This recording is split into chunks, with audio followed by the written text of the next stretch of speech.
नमस्कार। India debate में आप सबका स्वागत है। मैं हूं आशुतोष पाठक।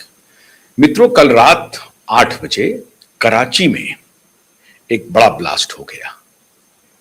जो रेंजर्स एक कैंपस है उसमें ब्लास्ट हुआ है, लेकिन ये पूरा इलाका जो है ये इंस्टीट्यूशनल इलाका है। यूनिवर्सिटीज हैं और भी कई संस्थानें हैं इस इलाके में जहां पर ब्लास्ट हुआ है। पहले तो इसकी सूचना दे दें, बता दें कि इस घटना का जिक्र मैं क्यों कर रहा हूं, और जो एक बड़ी अंदर की बात मैं आज आपसे शेयर करने वाला हूं उस पर भी मैं बात करूंगा। लेकिन ये जो अटैक हुआ है ये इसकी जिम्मेदारी ली है जमातुल अहरार ने, जो एक आउटफिट है तहरीके तालिबान पाकिस्तान टीटीपी की। जमातुल अहरार जो उसी की मदर ऑर्गेनाइजेशन कहिए, तहरीके तालिबान पाकिस्तान, और उनका संगठन है जमातुल अहरार। इनका अटैक हुआ इस कैंपस पे। बाद में लगभग सभी टेररिस्ट की मौत हो गई है। एक को पकड़ लिया है पाकिस्तानी रेंजर ने, और फिर वहां पर बॉम्ब स्क्वाड और डिफ्यूज करने वाला जो स्क्वाड होता है, एंटी टेररिस्ट स्क्वाड होता है, वो सब धावा बोला और एक को गिरफ्तार किया। बाकी 4 की मौत हो गई, उसको मौत के घाट उतार दिया। लेकिन ये कराची की इस घटना का जिक्र मैं आज क्यों कर रहा हूं? पिछले लगभग 1 महीने से एक बड़ी प्लानिंग हो रही है और इसका सिरा जुड़ रहा है जब अमेरिकी foreign secretary Marco Rubio Bharat आए थे। भारत में वो कोलकाता में लैंड किए, उसके बाद मदर टेरेसा के आश्रम गए, वहां से मिलने की मुलाकात के बाद वो फिर दिल्ली आए और फिर यहां पर बातचीत हुई। फिर यहां के बाद वो पाकिस्तान गए और पाकिस्तान के बाद वो अमेरिका लौटे।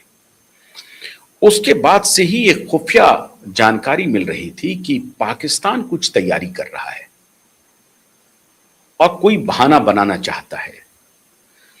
ऑपरेशन सिंदूर के बारे में जब भारत सरकार ने खुलासे किए, अभी 2 दिन पहले भी एक रिपोर्ट आई है जिसमें भारत सरकार ने ऑफिशियली माना है कि हमारे कितने जवान शहीद हुए ऑपरेशन सिंदूर के दौरान।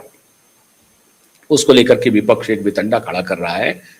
वो ठीक है, उनका अधिकार है, उनको सवाल पूछना चाहिए, क्योंकि उस वक्त भारत सरकार के रक्षा मंत्री ने उस वक्त किसी भी कैजुअलिटी की बात नहीं कही थी on the floor of the house.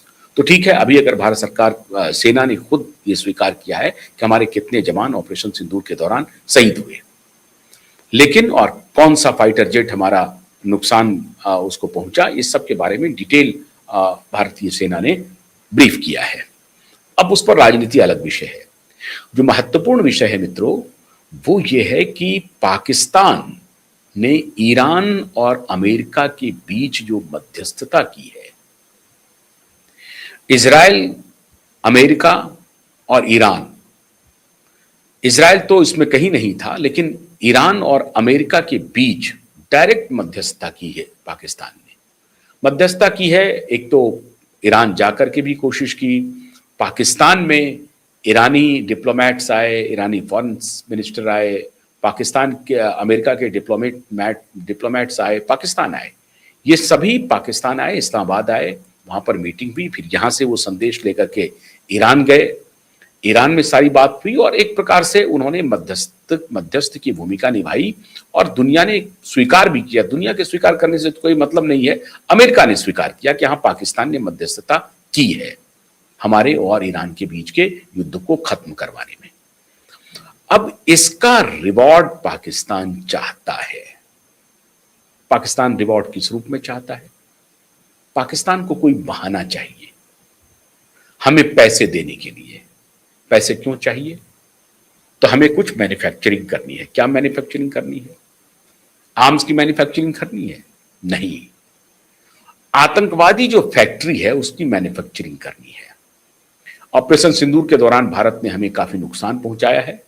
बड़ा ढोल पीटा भारत ने कि हमने फिर एक बार धूल चटा दिया, और जो अटैक हुआ, 26 नागरिकों की जो मौत हुई उसका बदला ले लिया, पहलगांव में हुए मौत का बदला ले लिया और घुस करके मारा। और एयरपोर्ट तक को, जो एयरपोर्ट बहुत ही सेंसिटिव, नूर खान बेस जो है, वो एयरपोर्ट जो बहुत ही सेंसिटिव एयरपोर्ट था, जहां से कि न्यूक्लियर स्टेशन जो उनके हैं, सेफ न्यूक्लियर ठिकाने, वो काफी करीब है, वहां पर अटैक हुआ है। अब ये आपको मैंने बहुत पहले भी बताया था, लेकिन आज फिर बताता हूं कि पाकिस्तान में जो न्यूक्लियर मिसाइल्स हैं या न्यूक्लियर बॉम्ब हैं या न्यूक्लियर जो भी किस्म का हथियार है, उसमें आधा हथियार अमेरिका का है। सच बात यह है, उन्होंने पाकिस्तान की सरजमी को अपने न्यूक्लियर वेपन के रिजर्वॉयर के रूप में प्रयोग करता रहा है अमेरिका। और इस बार जो भारत ने जिस अड्डे पर अटैक किया, उससे उनको लगा कि भारत को इसका इल्म हो गया है कि कहां पर न्यूक्लियर ठिकाना है, और यह काम भारत ने ठीक नहीं किया। तो अब अमेरिकी खुफिया एजेंसी और अमेरिकी सरकार दोनों चौकस हो गई है कि अगर एक बार भारत को पता चल गया है कि फलाने जगह न्यूक्लियर जखीरा है और वो कुछ भी कर सकता है, तो आने वाले दिनों में भारत छोड़ेगा नहीं। तो भारत से खुन्नस भी उनकी बढ़ गई है। क्यों? क्योंकि पाकिस्तान को पैम्पर करता है अमेरिका, और पैम्पर वो इसलिए करता है क्योंकि वेस्ट एशिया में वो पाकिस्तान के सहारे सबको कंट्रोल में रखे, चाइना को भी कंट्रोल में रखे, भारत को भी कंट्रोल में रखे। चाइना एक तरफ उनका दुश्मन है, लेकिन भारत भी, अब फिर वही हेनरी किसिंजर की बात आ रही है कि पाकिस्तान अमेरिका का दुश्मन तो दुश्मन है ही, दोस्त भी दुश्मन ही है, यही समझ लीजिए। मतलब अमेरिका से ना दोस्ती अच्छी ना दुश्मनी अच्छी। बोले क्या कि जो दो दुश्मन है वो तो खतरनाक है ही, दोस्त भी उनके लिए खतरनाक ही है। दोस्त पर भी वो भरोसा नहीं करते हैं, बस बाहर से वो बताते रहते हैं कि हम दोनों बड़ी डेमोक्रेसी हैं, हम दोनों एक दुनिया की प्राचीन डेमोक्रेसी है, एक बड़ी डेमोक्रेसी है, आप बड़ी डेमोक्रेसी हैं, लेकिन मॉडर्न वर्ल्ड में हम प्राचीन डेमोक्रेसी हैं, ऐसा वो दावा करती है। भारत एक डेमोक्रेटिक कंट्री रहा है, प्राचीनतम रहा है, लेकिन अमेरिका ये कहता है कि भाई हम प्राचीनतम डेमोक्रेटिक कंट्री हैं। तो खैर, ये उनका प्रेरोगेटिव है, वो कहते रहे। तो ये बाहर से दिखाने के लिए होता है। असल कहानी ये है कि अमेरिका अपने स्टूज को, और वो स्टूज है पाकिस्तान, उसको संरक्षण देता रहा है।